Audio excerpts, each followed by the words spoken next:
سامعین محترم، اللہ رب العزت نے قرآن کے اندر کون سے ایسے احکامات بیان کیے ہیں جن پر وہ عمل کرے، اور کون سے ایسے نواہی ہیں جن سے وہ بچے، کون سی ایسی چیزیں ہیں جن کا علم ہونا اس کے لیے انتہائی ضروری ہے، کون سی ایسی چیزیں ہیں جن کا علم ہونا اس کے لیے انتہائی ضروری ہے۔ اس میں اللہ کی توفیق کے ساتھ سورہ بقرہ اپنے اختتام کو پہنچی، اور پچھلی 2 نشستوں سے ہم سورہ آل عمران کے کچھ آیات کے اوپر گفتگو کر رہے ہیں۔ اللہ تعالیٰ نے سورہ آل عمران میں انسان کی طبیعت اور نیچر اور اس کی فطرت میں جو چیزیں رکھی ہیں جن کی طرف انسان کا نفس مائل ہوتا ہے، اور طبی طور پر اس کے اندر ان کی محبت کو رکھا گیا، اس کی جبلت میں، اس کی فطرت میں، اس کی نیچر میں، اس نیچر کے ساتھ لڑ کے جھگڑا کر کے اس کو ہرا کے پھر وہ دین کے تمام احکامات پر عمل پیرا ہو کے کامیاب ہو سکتا ہے۔ ان کے اندر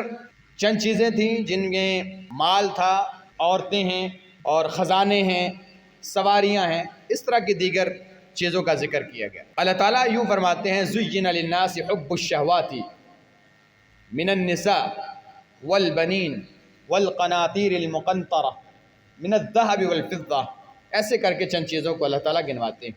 کوئی بھی انسان دنیا میں ہے، اس کی جبلت، اس کی نیچر اور فطرت میں ان چیزوں کی محبت یہ عام سی بات ہے، اور ہو بھی کیوں نہ کہ اللہ تعالیٰ خود فرماتے ہیں کہ یہ چیزوں کی محبت میں نے ایک انسان کے دل میں مزین کی ہوئی ہے، خوبصورت بنایا ان چیزوں کو۔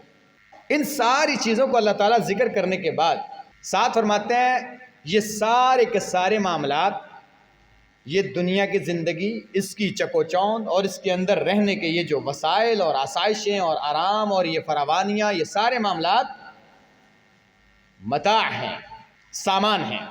اچھا، آپ کو قرآن میں متاع کا لفظ کئی جگہ پر ملے گا۔ متاع الغرور، متاع الحیات الدنیا، دنیا کی زندگی کا سامان ہے۔ مفسرین نے ان کے مختلف معنی بیان کیے۔ سامان ہے ایسا سامان جو لمیٹڈ ٹائم کے لیے، محدود وقت کے لیے آپ اس سے استفادہ کریں، ختم ہو جائے۔ لیکن لغت کے ایک بہت بڑے امام ہیں، امام اصمعی رحمہ اللہ تعالی، یہ جب اس لفظ کو قرآن میں پڑھتے ہیں تو کہتے ہیں اس کا معنی کیا ہوگا؟ کوئی تو اس کا مقصد ہے، یعنی کوئی تو مقصود ہے شریعت کا جو اللہ تعالیٰ نے دنیا کی زندگی کو متاع کہا ہے، متاع، حالانکہ اللہ کے ہاں دنیا کی کوئی قدر و قیمت نہیں۔ تو اس کا صحیح معنی تلاش کرنے کے لیے وہ سفر کرتے ہیں، اور سفر کہاں کا کرتے ہیں؟ گاؤں کا۔ آپ جانتے ہیں کہ عرب کے اندر جو دیہات ہوتے ہیں، اسی لیے عرب کا رواج تھا، اور خاص طور پہ مکہ کا بھی اور دیگر کا بھی۔ آپ جانتے ہیں کہ اللہ کے نبی علیہ السلام نے بنو سعد میں پرورش پائی۔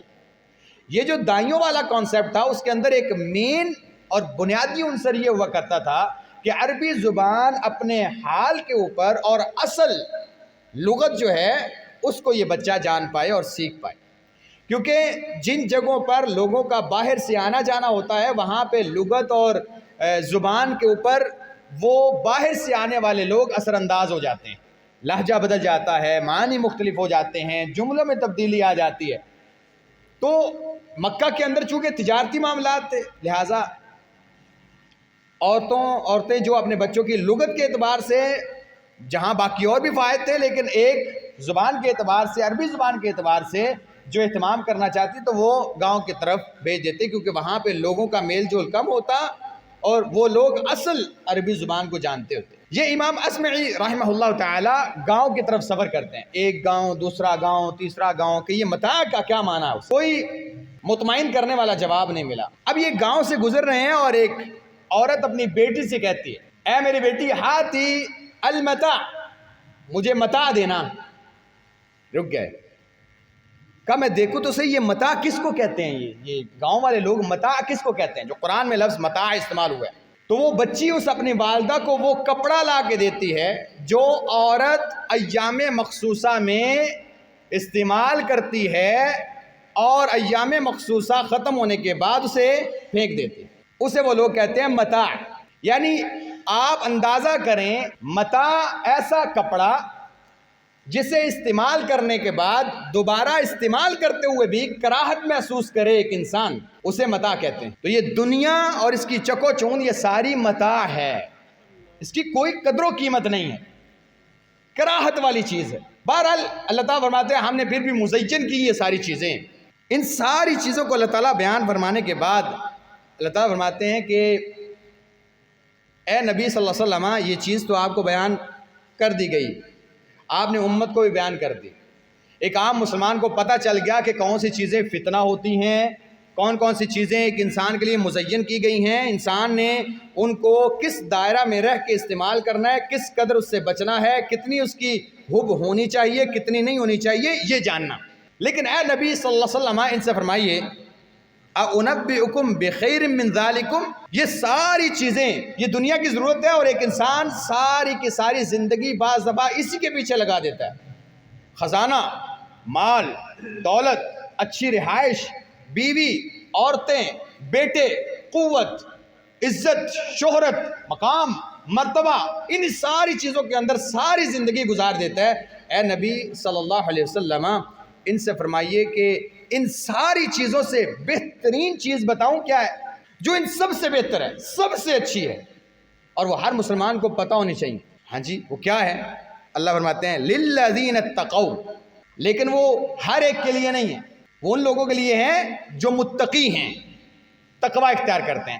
اب ان کے لیے کیا ہے؟ ان کے لیے ہے عند ربہم جنات تجری من تحت الانہار خالدین فیہا، باغات ہیں جن کے نیچے نہریں بہتی ہیں، ہمیشہ رہیں گے، نیک بیویاں ہیں، اور اللہ کی رضامندی۔ اب یہاں پہ جاننے کی چیز یہ ہے کہ تقوی یہ ان کے لیے ہے جو متقی ہیں۔ ہم اکثر و بیشتر یہ لفظ قرآن میں بھی احادیث میں بھی سنتے ہیں، اردو زبان میں بھی استعمال ہوتا ہے، تقوی، تقوی، بچنا، پرہیزگاری، یہ سارے معنی اس کے کیے جاتے ہیں۔ اور آگے اللہ تعالیٰ ہم سب کو سلامتی کے ساتھ، عافیت اور اسلام کے ساتھ، صحت والی زندگی کے ساتھ رمضان نصیب فرمائے، وہ بھی آ رہا ہے، اس کا بھی مقصد یہی تقوی، پرہیزگاری اور متقین۔ اور حالانکہ یہ قرآن اللہ تعالیٰ فرماتے ہیں الف لام میم ذالک الکتاب لا ریب فیہ ھدی للمتقین، یہ کتاب جس میں کوئی شک نہیں ہے، یہ کتاب بھی اگر ہدایت دیتی ہے، اس سے کوئی راہ پاتا ہے تو وہ متقین ہے۔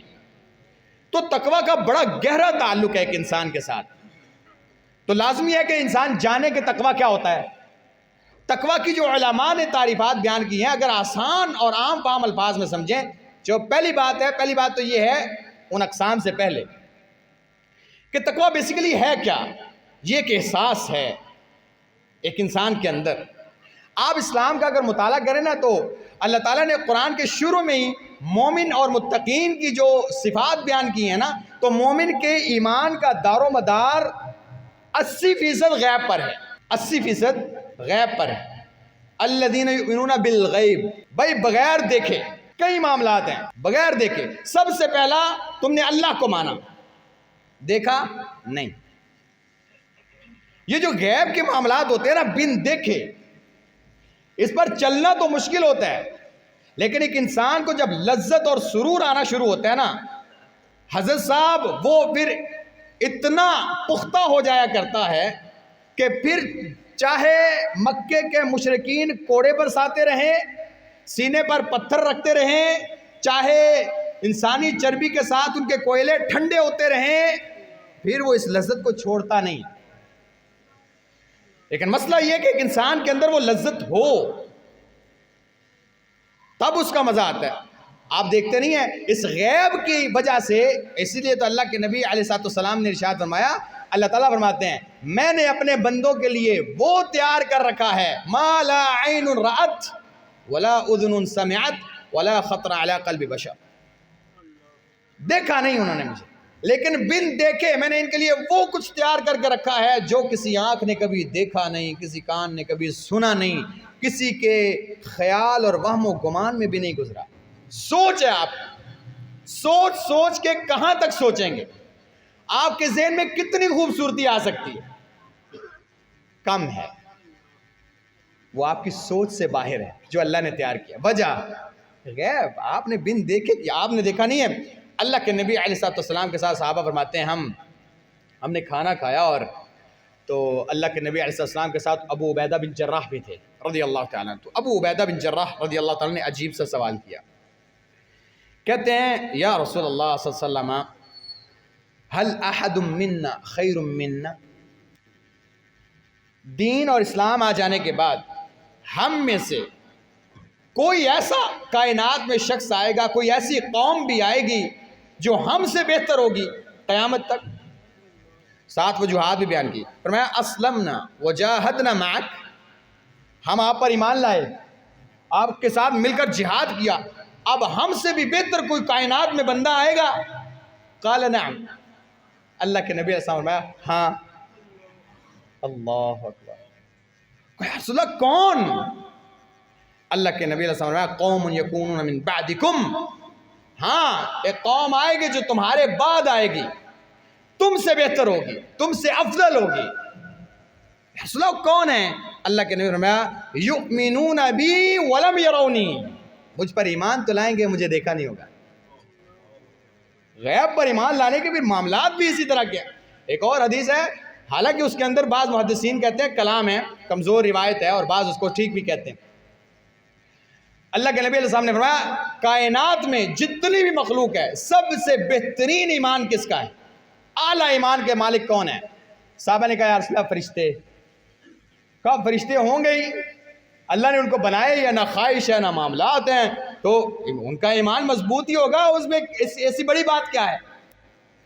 کہا یا رسول اللہ صلی اللہ علیہ وسلم پھر انبیاء اور رسل، کہا اللہ نے خود ان کو چنا، ان کی حفاظت کی، ان کا ایمان مضبوط ہی ہوگا، اور کیا ہوگا؟ کہا یا رسول اللہ پھر ہم، کہا تم نے مجھے دیکھ لیا، دیکھا اور ایمان لائے، تمہارے سامنے ہوں، معجزات، دلائل، براہین، بینات، سارا کچھ تو واضح ہے، تو تمہارا ایمان مضبوط ہی ہوگا، اور کیا؟ کہا یا رسول اللہ کون؟ کہا وہ قوم جو تمہارے بعد آئے گی، ایمان تو رکھے گی، مجھے دیکھا نہیں ہوگا، مجھے دیکھا نہیں ہوگا، غیب پر ایمان رکھا ہوگا۔ اللہ کے نبی علیہ السلام کی ایک اور حدیث جس کا پتہ چلتا ہے یہ احساس ہے، ایک انسان کے اندر کی کیفیات ہے۔ تو اللہ کے نبی علیہ السلام فرماتے ہیں اللہ تعالیٰ کے کچھ فرشتے ہیں جو زمین کے اندر چلتے ہیں، سیر کرتے ہیں، طواف کرتے ہیں، چکر لگاتے ہیں، وہ ایسی مجالس کو ڈھونڈتے ہیں جو ذکر کی مجالس ہیں، جہاں پہ اللہ تعالیٰ کا ذکر کیا جا رہا ہو، اللہ کو یاد کیا جائے، جیسے یہ مجلس ہے، جیسے دینی مجالس ہیں، جیسے دین کی تعلیمات ہیں، جیسے کہیں اچھی بات کی جا رہی ہے، تو اس سے یہ مراد ہے، اس سے یہ مراد نہیں ہلکا بنا کے تو اللہ کا ورد کیا جا رہا ہو، نہیں وہ مراد نہیں۔ جب بھی کوئی ایک فرشتہ کسی ایسی مجلس کو دیکھ لیتا ہے، باقیوں کو کہتا ہے آجو بھائی، اللہ نے جس کام کی ڈیوٹی ہماری لگائی ہے وہ یہاں پہ ہے، آجو ان کو گھیر لیتے ہیں۔ اب یہ ساری کی ساری رپورٹ اللہ کے ہاں پیش کرتے ہیں، اللہ کے نبی علیہ السلام فرماتے ہیں کہ اللہ تعالیٰ ان سے پوچھتے ہیں میرے بندے کیا کر رہے تھے؟ وَهُوَ أَعْلَمُ مِنْهُمْ، حالانکہ اللہ تعالیٰ جانتے ہیں، بس ان کی شہادت اور گواہی لینے کے لیے کیا کر رہے تھے؟ کہ یا اللہ تیری تسبیحات کر رہے تھے، تیری تحمیدات تحلیلات کر رہے تھے، اللہ تیرا ذکر کر رہے تھے۔ تو اللہ فرماتے ہیں حل رأونی، مجھے انہوں نے دیکھا ہوا ہے؟ کہا نہیں اللہ دیکھا تو نہیں ہے۔ کہا اگر وہ مجھے دیکھ لیں تو پھر ان کی کیفیت کیا ہوگی؟ کہا اللہ تجھے دیکھ لے پھر تو ان کے کیا ہی بات ہے، عبادتیں، پھر ان کی تحمیدات تسبیحات تحلیلات اور زیادہ ہو جائیں، شوق میں ذوق میں، پھر تو تجھے دیکھ لیں۔ کہا کیا کہتے ہیں؟ کہتے ہیں اللہ تیری جنت کا سوال کر رہے تھے، کیا جنت دیکھی ہوئی ہے؟ کہا نہیں۔ کہا اگر دیکھ لیں تو؟ اللہ دیکھ لیں تو پھر تو ان کا ذوق اور بڑھ جائے۔ کہا اور کیا کہتے تھے؟ کہتے وہ بیٹھے تھے ساتھ تیری جہنم سے پناہ مانگتے تھے۔ کہا جہنم دیکھیے؟ کہا نہیں۔ اگر دیکھ لیں تو؟ کہا اللہ پھر تو بہت زیادہ ڈرے وہ اس سے، اور زیادہ پناہ مانگیں۔ تو اللہ کے نبی علیہ السلام فرماتے ہیں اللہ تعالیٰ فرشتوں سے کہتے ہیں گواہ بن جاؤ میں نے ان تمام لوگوں کو معاف کر دیا جو مجھے دیکھے بغیر، جنت کو دیکھے بغیر، جہنم کو دیکھے بغیر، ان کے اندر ڈر، خوف، تقوی اور یہ احساس اس قدر مضبوط ہے کہ وہ بیٹھ کے اسی فکر اور اسی پریشانی میں مبتلا ہے ہمارا اللہ راضی ہو جائے، ہمیں جنت مل جائے، جہنم، تو اس ڈر، خوف اور اس تقوی کی کیفیت کی وجہ سے اللہ ان کو معاف کر دیتے ہیں۔ اب صرف بات اتنی نہیں ہے، فرشتے کہتے ہیں یا اللہ ہم نے جب یہ معاملہ سارا دیکھا وہ کام کرنے والے الگ تھے، ایک بندہ وہاں سے گزر رہا تھا، اس نے کہا پتہ نہیں ہے کیا کر رہے ہیں، آیا ویسے ہی بیٹھ گیا، اس کا کوئی اپنا کام تھا کہ یہاں سے یہ بندہ میں نے اس سے پیسے لینے ہیں، یہ یہاں سے فارغ ہوگا، جاتے دفعہ میں پیسے بھی لے لوں گا اس سے، وہ اس مقصد کے لیے نہیں آیا تھا کہ وہ تیرے ذکر کی مجلس میں بیٹھے یا تیری بات سنے، یا اس وجہ سے نہیں آیا تھا، اس کا مقصد کوئی اور تھا۔ ہمارا کام تھا ہم من وعن امانت داری کے ساتھ جو ہوا وہ بیان کر دیں۔ تو ایک بندہ ایسا تھا، تو اللہ کے نبی علیہ السلام فرماتے ہیں، اللہ تعالیٰ فرماتے ہیں لا یشقى جلیسہم، جو ان کے ساتھ بیٹھ جاتا ہے اللہ اسے بھی بدبخت نہیں رکھتے، اسے بھی معاف کرتے، وہ چاہے کسی اور کام کے لیے۔ جیسے مجلس اتنے نیک لوگ ایسی مجلس کے اندر سردیوں کی ٹھٹرتی ہوئی راتوں میں آ گئے، بیٹھ کے اللہ کے لیے ایک جگہ پر جمع ہیں اللہ کی بات سننے کے لیے، ان کے ساتھ بیٹھنے والے یہ خوشبو جب لگتی ہے تو پھر یہ دور تک پھیلتی ہے، تو جس جس کو وہ خوشبو آ رہی ہے اللہ اسے بھی معاف کر دیتے ہیں، چاہے اس کا کوئی اپنا کام تھا۔ بات کرنے کا مقصد ہے کہ یہ ایک احساس ہے۔ علماء اس کی دو طرح کی تعریفات کرتے ہیں۔ وہ لوگ جو اللہ سے ڈرتے ہیں، تقویٰ کیا ہے؟ نمبر ایک، کسی گناہ کے کرنے کے درمیان اللہ کے خوف کی دیوار کا کھڑے ہو جانا۔ ایک انسان کوئی گناہ کرنا چاہتا ہے، اللہ کا ڈر آ گیا، اس ڈر کی وجہ سے اس نے گناہ نہیں کیا۔ کفل کو دیکھیں، بنو اسرائیل کا بندہ زنا کے لیے آمادہ ہے، زنا کے لیے بالکل تیار ہے، عین موقع کے اوپر وہ عورت اسے اللہ کی یاد دلواتی ہے، کہتی چلے جاؤ۔ اب رات کو اس کے 2 آنسو ٹپکتے ہیں صرف ڈر کی وجہ سے، اللہ تعالیٰ اسے معاف کر دیتے ہیں۔ گناہ کرنے سے وہ جو ڈرا، وہ جو رکا، ایسا تقویٰ کہتے ہیں۔ یوسف علیہ السلام، عورت نے بلایا اپنی طرف، مائل کیا، کہا معاذ اللہ، اللہ کی پناہ، اللہ کا خوف، اللہ کا ڈر آڑے آ گیا، گناہ نہیں کیا۔ ایک تقویٰ یہ کہ جب بھی آپ کوئی گناہ کریں یا آپ کے ذہن میں خیال پیدا ہو تو آپ اس سے باز اس لیے رہ جائیں کہ اللہ نے منع کیا۔ اور ہمارے استاد اکرم جمیل صاحب حفظہ اللہ تعالی، وہ بہت پیاری مثال دیتے تھے۔ وہ کہتے تھے ایک نوجوان انسان کا بازار میں چلتے ہوئے کسی غیر محرم کی طرف آنکھ اٹھا کے اسے دیکھنے کی بجائے آنکھوں کو جھکا لینا، اس لیے کہ میرے اللہ نے منع کیا ہے، یہ تقویٰ ہے۔ یہ احساس، یہ ڈر، یہ خوف تقویٰ ہے ایک انسان کے اندر ہو۔ اچھا، تو اللہ تعالیٰ نے یوسف علیہ السلام کو، یوسف علیہ السلام نے صرف اس لیے کہ اللہ تعالیٰ کا ڈر تھا، خوف تھا، اور اللہ کے نبی علیہ السلام فرماتے ہیں سبعۃ یظلھم اللہ فی ظلہ یوم لا ظل الا ظلہ۔ قیامت کے دن سورج کی تپش اور گرمی کی وجہ سے جب لوگ ہلکان ہو جائیں گے، پریشان ہوں گے، ایسے وقت میں اللہ تعالیٰ کچھ لوگوں کو، جن میں 7 قسم کے یہ لوگ ہیں، اللہم اجعلنا منہم، تو ان کو اللہ تعالیٰ اپنے عرش کا سایہ نصیب فرمائے گا۔ ان میں سے ایک ایسا شخص ہوگا، اللہ کے نبی علیہ السلام فرماتے ہیں رجل دعتہ امرأہ، ایک ایسا انسان جس کو ایک عورت اپنی طرف بلاتی ہے زنا کے لیے، ذات منصب و جمال، وہ ایک منصب والی، مقام والی عورت ہے اور خوبصورت بھی ہے، نوجوان، خوبصورت، منصب، حسب، نسب والی، اپنی طرف اسے بلاتی ہے اور یہ کہتا ہے انی اخاف اللہ، نہ بھئی میں اللہ سے ڈرتا ہوں، اللہ کی پناہ میں یہ کام نہیں کرتا۔ اس متقی انسان جس کے دل میں یہ ڈر اور یہ خوف ہے گناہ کرتے ہوئے، اسے یہ چیز روک لیتی ہے، اسے اللہ تعالیٰ عرش کا سایہ نصیب کرے گا۔ اور انہی میں سے ایک ایسا انسان جو اکیلے کھڑا ہے، رات کی تاریکی میں ہے، بیٹھا ہے، کہیں لیٹا ہے، اسے اپنی زندگی، اپنے معاملات یاد آتے ہیں، ففاضت عیناہ، اللہ کے ڈر کی وجہ سے اس کی آنکھوں سے آنسو ٹپک جاتے ہیں۔ میرا کیا ہے، میں کیا اور میری اوقات کیا، میرے گناہ اور یہ معاملات، ڈر، تقویٰ، اللہ اسے بھی عرش کا سایہ نصیب کرے گا۔ تو یہ ایک تعریف ہے کہ ایک انسان جب گناہ کرنے لگے تو گناہ کرنے کے وقت اسے اللہ تعالیٰ کا ڈر آ جائے، خوف آ جائے، اور وہ گناہ چاہے وہ جلوت کے ہوں، خلوت کے ہوں، اور اکثر و بیشتر ایسے معاملات خلوت میں ہوتے ہیں۔ اور یہاں پہ ایک بات یاد رکھیں، خلوت اور جلوت کے گناہوں میں اللہ کے نبی علیہ السلام نے ارشاد فرمایا ایک انسان، قیامت والے دن کچھ ایسے لوگ آئیں گے جن کے گناہ جن کی نیکیاں تہامہ پہاڑوں جیسی ہوں، بڑے بڑے، جیسے آپ مری کی طرف جائیں، کسی اور پہاڑی علاقے میں جائیں تو پہاڑ ہی پہاڑ ہوتے ہیں دور تک، ان کی بھی نیکیاں پہاڑوں جتنی، روزے، نمازیں، زکوٰۃ، حج، صدقات، خیرات، تسبیحات، تحمیدات، پہاڑ، لیکن اللہ تعالیٰ اسے ہباء منثورا، ذرات بنا کے ضائع کر دے گا، بکھیر دے گا۔ وجہ یا رسول اللہ کیوں؟ کئی ایسے بدبخت معاشرے کے اندر لوگوں کے سامنے بڑے نیک ہوتے تھے، جب بھی اکیلے ہوتے تھے یہ اللہ کی نافرمانیاں کیا کرتے تھے۔ تو یہ ڈر نہیں ہے، یہ تقویٰ نہیں ہے کہ اکیلے ہوئے تو اور لوگوں کے سامنے اور نہیں، چاہے آپ جلوت میں ہیں خلوت میں۔ اور ایک بات یاد رکھیں، اللہ کے نبی علیہ السلام نے ارشاد فرمایا میری ساری امت معافی کی حقدار ہے الا المجاہرون، سوائے ان لوگوں کے جو جہری گناہ کرتے ہیں۔ اور جہری گناہ دو طرح کا ہوتا ہے، ایک کہ اس کے اندر ویسے ہی حیا ختم ہو گئی ہے، وہ ایک گناہ کرتا ہے سر عام کرتا ہے، گناہ ہے چاہے وہ چھوٹا ہے بڑا ہے، سر عام کرتا ہے۔ اور ایسے کئی گناہ ہیں جو ہم سر عام کرتے ہیں، ہم جانتے ہیں گناہ سر عام کرتے ہیں۔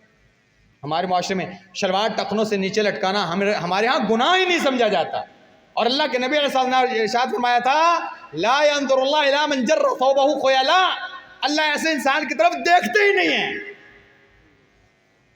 جس کی شلوار ٹخنوں سے نیچے ہوتی ہے۔ ہمارے معاشرے میں گناہ سمجھا جاتا ہے؟ نہیں، جہری گناہ ہے، جہری، بے حیا ہو کے، بے شرم ہو کے کیا جاتا ہے۔ اور اس کی ایک عجیب سی لاجک پیش کی جاتی ہے، بات آ گئی تو، کہ جی وہ تکبر کی وجہ سے اگر لٹکائی جائے تب ہوتا ہے، ویسے آپ کو کس نے کہا کہ آپ تکبر نہیں کرتے؟ ابو بکر کو تو اللہ کے نبی علیہ السلام نے سرٹیفکیٹ دے دیا، وہ ابو بکر تھا، نہیں ابو بکر آپ تکبر کی وجہ سے نہیں، تو وہ تو اللہ کے نبی کی طرف سے سرٹیفکیٹ ملا ابو بکر کو، میں اور آپ کون ہیں؟ دوسری بات، اللہ کے نبی علیہ السلام کی اپنی شلوار یا تہبند یا صحابہ کی شلواریں اور تہبند کہاں ہوا کرتی تھی؟ ٹخنوں سے اونچی۔ تو کیا نعوذ باللہ ان کو تکبر کا ڈر تھا یا وہ اونچی رکھتے تھے کیونکہ ان کی تکبر کی وجہ سے نیچے ہوتی تھیں؟ ہم 1400 سال بعد اتنے نیک پیدا ہو گئے، ہماری نیچے بھی ہیں تو ہماری کوئی گناہ نہیں لکھا جاتا، ہماری خیر ہے، کیوں؟ ہم ان لوگوں میں نہیں ہیں جن کو تکبر کا ڈر ہے۔ تو صحابہ کو ڈر تھا، تو یہ جہری گناہ ہے۔ داڑھی کا معاملہ دیکھ لیں، جہری گناہ۔ دوسرا جہری گناہ یہ ہے کہ ایک انسان گناہ کرے، اللہ اس پہ پردہ ڈال دے، اور یہ صبح اٹھ کے دوستوں میں شیخیاں مارتا رہے، رات کو یہ کیا ہے، رات کو ایک مہندی تھی جناب، کمال ہے جی، وہاں پہ کنجر آئے ہوئے تھے، انہوں نے یہ کیا، اور 2 بجے ہم گھر واپس آئے ہیں۔ اللہ کے بندے، ایک تو گناہ کیا، پھر اللہ نے پردے ڈالے، کسی کو پتا ہے کسی کو نہیں پتا، تو ڈینگے مار رہے ہو، آ کے لوگوں کو بتا رہے ہو میں یہ گناہ کر کے آیا، یہ فلم دیکھی کمال ہو گیا، مزہ آ گیا، تو نے کیا، اللہ نے پردہ رکھا، لوگوں کو آ کے بتاتے ہو۔ تو دوسرا جہری یہ ہے، اس کا خیال کریں۔ اب ایک تعریف تو یہ ہو گئی کہ اللہ تعالیٰ کے تقوی اور ڈر کی وجہ سے، خوف کی وجہ سے کوئی انسان کوئی گناہ نہ کرے۔ دوسری اس کی تعریف ہے جو ایک لمبی حدیث میں اللہ کے نبی علیہ السلام کی عبادات کے بارے میں 3 صحابہ آپ کے گھر تشریف لاتے ہیں اور امی عائشہ رضی اللہ عنہا سے آپ کی عبادات کے بارے میں پوچھتے ہیں کہ نماز کے بعد کیا معاملات ہیں آپ علیہ السلام کے، باہر کے تو ہم دیکھتے ہیں، گھر کے کیا معاملات ہیں؟ تو امی عائشہ رضی اللہ عنہا نے فرمایا بھئی گھر میں آتے ہیں تو یہ ان کے معاملات ہیں، اور ایسے ایسے کر کے سوتے بھی ہیں اور اذکار بھی کرتے ہیں، تہجد اور یہ سارے معاملات بتائے۔ ان تینوں نے کیا کہا؟ ایک نے کہا ساری رات سوؤں گا نہیں آئندہ کے بعد، دوسرے نے کہا کہ ساری زندگی روزہ رکھوں گا، اور تیسرے نے کیا کہا؟ ساری رات میں اعتزل النساء، عورتوں کو چھوڑ دوں گا۔ اللہ کے نبی علیہ السلام کو اس بات کا پتہ چلا تو آپ علیہ السلام نے ارشاد فرمایا تم نے یہ کہا ہے کہ ساری زندگی روزے رکھوں گا؟ کہا جی۔ کہا میں روزے رکھتا بھی ہوں چھوڑتا بھی ہوں۔ تم نے کیا کہا؟ رات کو سوؤں گا نہیں؟ کہا جی۔ کہا میں سوتا بھی ہوں جاگتا بھی ہوں۔ تم نے کیا کہا؟ عورتوں کے پاس نہیں جاؤ گے؟ میں نے شادیاں بھی کی ہیں۔ یاد رکھو میں تم سے زیادہ اللہ سے ڈرنے والا ہوں۔ میں تم سے زیادہ متقی ہوں، فمن رغب عن سنتی فلیس منی، میری سنت سے اعراض کرو گے میرے ساتھ کوئی تعلق نہیں ہے تمہارا۔ یہاں سے کیا پتا چلا؟ تقویٰ کا دوسرا مطلب یہ ہے کہ سنت کے مطابق زندگی گزارنا، ہر عمل دین کے مطابق ہو۔ اللہ کے نبی علیہ السلام کائنات کے سب سے متقی انسان، دین کے پیرودار۔ آپ کسی چیز کو کم سمجھتے ہیں زیادہ سمجھتے ہیں، یہ آپ کی اپنی سوچ ہے۔ آپ کسی کام کو اپنے حساب سے کرنا چاہتے ہیں، یہ آپ کی سوچ ہے، چاہے وہ نیک کی سوچ ہو، لیکن وہ دین سے اگر ہٹی، اللہ کے نبی کے طریقے سے ہٹی، یاد رکھو یہ تقویٰ نہیں ہے۔ کیونکہ اللہ کے نبی علیہ السلام نے جیسی زندگی گزاری ہے، ساتھ آپ علیہ السلام فرمایا میں دنیا کا سب سے بڑا متقی انسان ہوں، اللہ سے ڈرنے والا۔ تو متقی وہی ہوگا جو اللہ کے نبی علیہ السلام کے بتائے ہوئے طریقے پر چلے گا۔ یہ تقویٰ کی دوسری تعریف ہے۔ اب ان کے لیے، یہ جو متقی ہیں، ان کے لیے اللہ تعالیٰ فرماتا ہے تمہارے لیے باغات ہیں، تمہارے لیے نیک بیویاں ہیں، اور سب سے بڑی بات اللہ کی رضامندی ہے۔ اور اس کے بارے میں پہلے بیان کر چکا ہوں۔ اللہ کے نبی علیہ السلام نے فرمایا اللہ تعالیٰ جنتیوں سے پوچھے گا ہاں بھی بتاؤ کوئی چیز اور چاہیے؟ کہ اللہ ہر چیز تو دی، جہنم سے آزادی دے دی، چہرے سفید کر دیے، ہمیں خوش کر دیا، اور کیا چاہیے؟ تو اللہ تعالیٰ اعلان فرمائیں گے آج کے بعد میں ہمیشہ کے لیے تم پر راضی ہوں، کبھی ناراض نہیں ہوں۔ اور یہ جنتیوں کے لیے اس سب سے بڑی اعزاز کی بات ہوگی کہ اللہ تعالیٰ نے فرمایا میں تم سے ناراض نہیں ہوں گا۔ اور یہاں پہ ایک نقطہ یاد رکھیں، یہ جنتیوں کو جنت میں جانے کے بعد ملے گا اعزاز کہ اللہ ان سے کبھی ناراض، لیکن اللہ کے نبی علیہ السلام کے صحابہ کو یہ اعزاز اللہ نے دنیا میں عطا کیا۔ اللہ تعالیٰ ہم سب کو سمجھنے کی توفیق عطا فرمائے۔ اقول قولی ھذا واستغفر اللہ لی ولکم ولسائر المسلمین من کل ذنب فاستغفروہ انہ هو الغفور الرحیم۔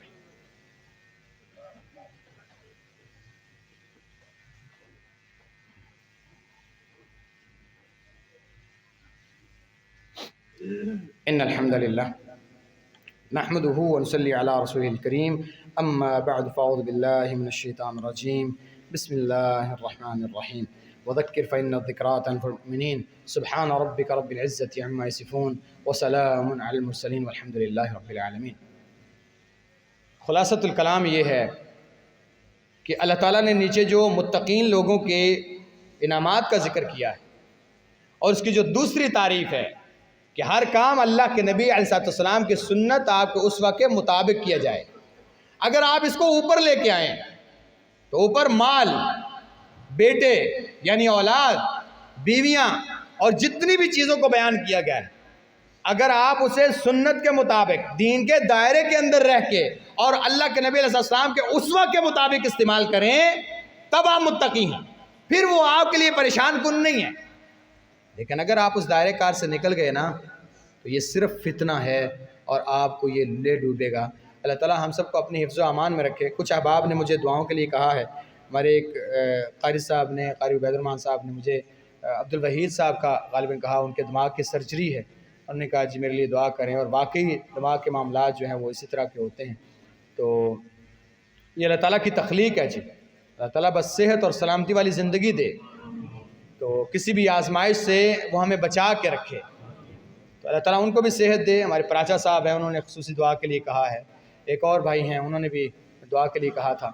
تو مطلب ان کے والد صاحب رات کو کافی پریشان تھے، کہہ رہے تھے جی دعا کروا دیجیے گا اور کہہ دیجیے گا کہ دعا کریں۔ اللہ تعالیٰ ہم سب کے گناہوں کو معاف فرما، ہم سب کے نیک اعمال قبول فرما، اللہ ہم سب کے نیک اعمال قبول فرما، اللہ تمام بیماروں کو شفائے کاملہ عاجلہ عطا فرما، اللہ جو بیمار ہیں صحت والی، سلامتی والی، عافیت والی زندگی عطا فرما، اللہ جو فوت ہو چکے ہیں کروٹ کروٹ جنت عطا فرما، اللہ ہم سب کو زندگی اسلام والی، موت کامل ایمان والی عطا فرما، اللہ زندگی اسلام والی، موت کامل ایمان والی عطا فرما، اللہ قبر کے عذاب سے محفوظ فرما، حشر کے عذاب سے محفوظ فرما، اللہ دنیا میں آزمائشوں سے، فتنوں سے محفوظ فرما، اللہ اطمینان والی، سکون والی، راحت والی زندگی عطا فرما، اللہ اپنے علاوہ کسی کا محتاج نہ کرنا، اللہ جو محتاج ہیں اللہ اپنی رحمت سے انہیں اپنے فضل سے غنی فرما، اللہ ان کی پریشانیوں کو دور فرما، اللہ جو بے اولاد ہیں نیک اور صالح اولاد عطا فرما، اللہ نیک اور صالح اولاد عطا فرما، اللہ جن کے پاس بیٹے نہیں ہیں نیک اور صالح وارث عطا فرما، اللہ ہمیں دین کی سمجھ عطا فرما، اللہ ہمیں ہمارے والدین کے لیے صدقہ جاریہ بنا، اللہ ہماری اولادوں کو ہمارے لیے صدقہ جاریہ بنا۔ ربنا تقبل منا انک انت السمیع العلیم وتب علینا انک انت التواب الرحیم وصلی اللہ تعالی علی خیر خلق محمد وعلی آلہ وصحبہ اجمعین برحمتک یا ارحم الراحمین آمین.